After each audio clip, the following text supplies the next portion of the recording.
Hallelujah. Now, when I talk about fearlessness, I am not talking about arrogance. Neither am I talking about insensitivity. And I'm not talking about rudeness. Because there are some people who think that if you're fearless, it means that you must be arrogant, you must be insensitive, and you must be rude. That's not what I'm talking about. Because if you are any of these three things, it can actually prevent the person from responding positively to your message.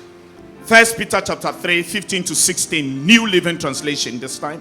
It says, instead, you must worship Christ as Lord of your life.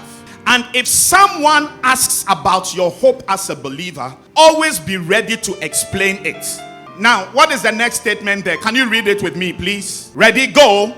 But do this in a gentle and respectful way. And that is something that we must always learn to do whenever we are sharing the gospel with anybody. Being fearless doesn't mean that you should be harsh and insensitive. I mean, you cannot go to somebody and say, hey, hey, have you given your heart to Jesus? What are you waiting for? Why are you wasting time?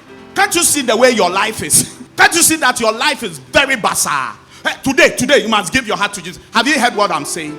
Or maybe you're trying to tell the person about Jesus and you realize that the person is not cooperating. Then you get bored and say, you sit there. You would die and you go to hell. You sit there and behave like that.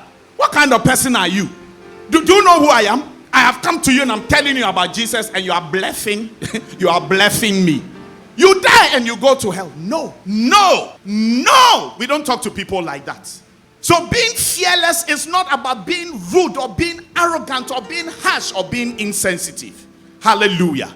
So remember that the first step is to pray. And the first thing you should pray for is what? Pray that God will give you the opportunity to tell somebody about Jesus. The next prayer is what? Pray that you will speak clearly. And then the third thing, pray that you will speak fearlessly or boldly.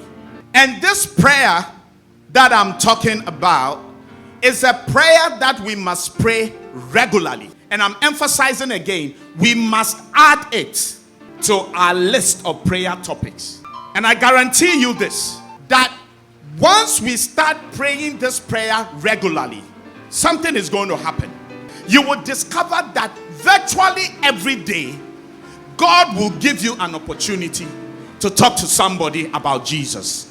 Hallelujah. So the first practical step to effective evangelism is to pray.